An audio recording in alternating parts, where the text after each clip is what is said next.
তো এই যে সম্ভাবনা তৈরি হয়েছে, এই সম্ভাবনার প্রেক্ষিতে সংস্কারের কথা অনেক কিছু কথা বলা হচ্ছে। কাজে আমাদের এবং নতুন বাংলাদেশ রাষ্ট্র সংস্কার স্লোগানগুলো আমরা সবাই সারা দেশের প্রায় প্রতিটি মানুষকে আমি মনে করি যে একটা সময় মানে জুলাই, যে 36 দিনের জুলাই, সেই 36 দিনের জুলাইতে কিন্তু যে ব্যানারটা আমরা সবাই ধারণ করেছিলাম সেটা বৈষম্য বিরোধী, বৈষম্যহীন বাংলাদেশ, নতুন বাংলাদেশ রাষ্ট্র সংস্কার, এগুলোতে কিন্তু সবাই একমত ছিল, একবারে 100% একমত ছিল আমি বলে মনে করি, এক্সেপ্ট কর্তৃত্ববাদের দোসররা, কর্তৃত্ববাদ যাদের পতন হয়েছে।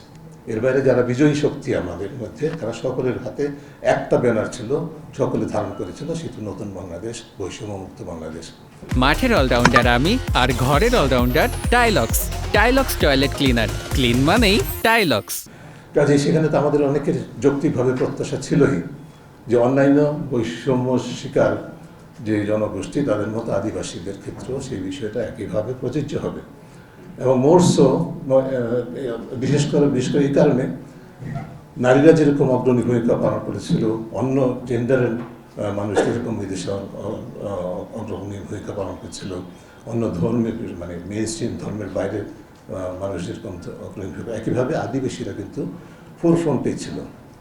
পার্বত্য চট্টগ্রাম অঞ্চল, অন্যান্য অঞ্চল তো বটেই, ঢাকায় মানে যেটা কেন্দ্রীয়ভাবে আন্দোলনে কিন্তু অত্যন্ত অগ্রণী ভূমিকা পালন করেছিল যৌক্তিকভাবে। এবং সেটাই ওই ধারণা থেকে আমাদের অনেক প্রত্যাশা ছিল যে হ্যাঁ, এবার হয়তো কিছুটা আমরা আশা করতে পারি সাংবিধানিক স্বীকৃতি থেকে শুরু করে। এবং সেটা অনেকের মধ্যে আরেকটু আশাটা আরো একটু প্রজ্বলিত হয়েছিল বা একটু ব্রাইটেন্ড হয়েছিল যখন প্রধান উপদেষ্টা তার প্রথম জাতির উদ্দেশ্যে ভাষণে আদিবাসী শব্দটা ব্যবহার করে তাদের অধিকার, সম অধিকার, বৈষম্যের বিষয়টিকে তুলে ধরেছিলেন। কিন্তু সেটাই হতো আবার কিন্তু আগুন জ্বালিয়ে দিয়েছে। কেন প্রধান উপদেষ্টা আদিবাসী বলবে? এই যে স্লোগানটা কোত্থেকে আসছে, সেই স্লোগানটা, এটা নিয়ে একটা বিশেষ গবেষণা হওয়া দরকার।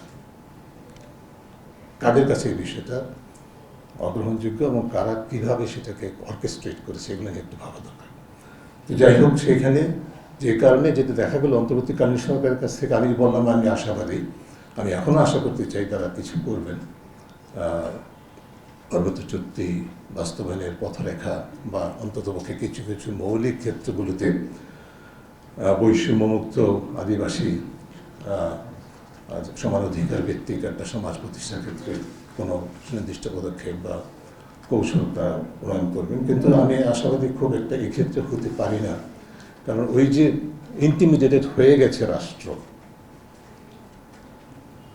প্রধান উপদেষ্টা আদিবাসী শব্দ ব্যবহার করেছেন, এই কারণে তিনি নিজে ইন্টিমিডেটেড হয়েছেন বললে চলবে না, তাকে ইন্টিমিডেট করা হয়েছে বাস্তবে।